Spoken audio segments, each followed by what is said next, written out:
Hello everyone, this video will cover Module 7. Module 7 is a little bit of a break in between some of our major writing assignments. So we have written 2 paragraphs so far, and after Module 7 we're going to start writing full essays.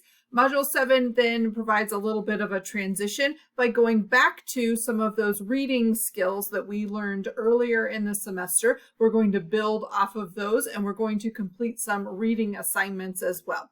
So what you'll be looking at here, you can see, is we've got some readings and resources to add to what we've already looked at for reading skills.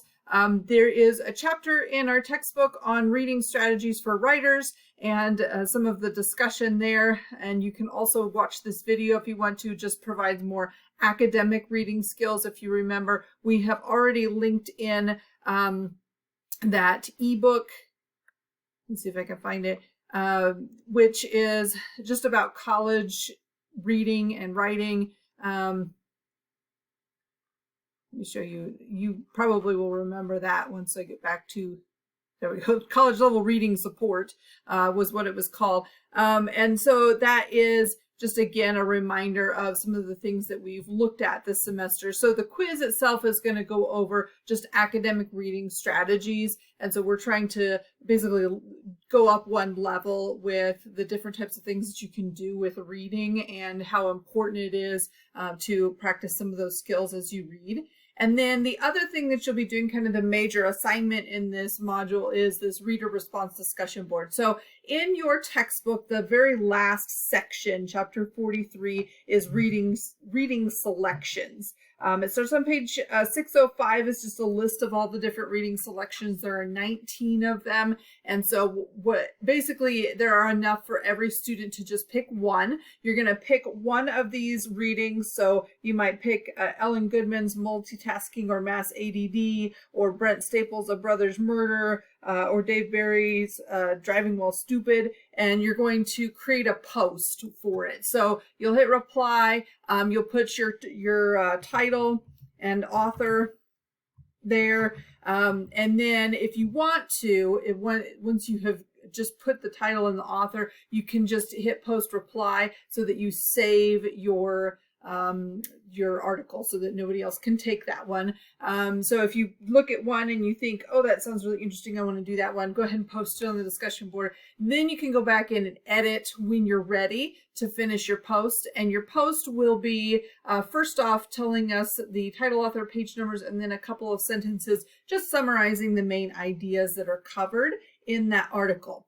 The next thing that you're going to do is follow the reading strategies on page 601. You can either do the SQ3R method or the REAP method, and you're going to just use that strategy and write out a detailed response for each of those. They're both acronyms that stand for something. So you can write those out. Since you can't actually highlight or annotate the textbook, you can, if you want to, you can take a picture of it and upload an image file, and then use like your image or Photoshop photo manipulation tools, and you can write on it that way. You can scan it if you have a scanner. You can make a photocopy of it on a copier and write, and then upload a picture of that. There are a couple of different ways that you can do that.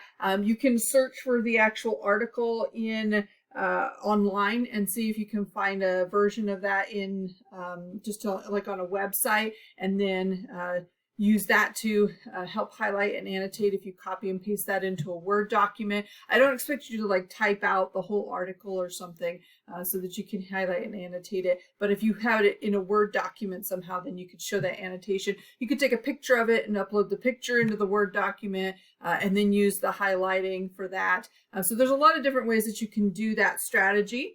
And then once you're done, once you have your post finished and you've hit submit the post, or you're done, saving the post, then you're going to respond to students with at least 3 things that they did not include. So look back through your peers' readings and see if there is anything that they did not include. You might look at some of the questions. Each of the readings has questions after it, and so those might help you to just kind of see what were the important parts of the reading, that kind of thing. So this assignment is all about just understanding readings a little bit better, making sure that you are reading a little bit more critically, making sure that you are understanding what you're reading while you're reading it.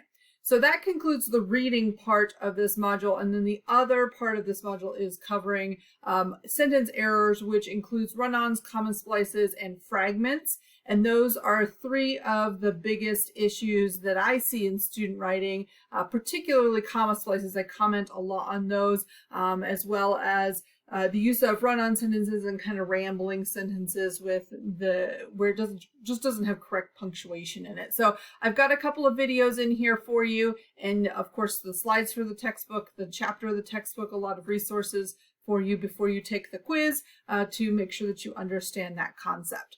So that is the module. Hopefully you're doing well. If you have any questions, feel free to send me an email. Otherwise, have a great week.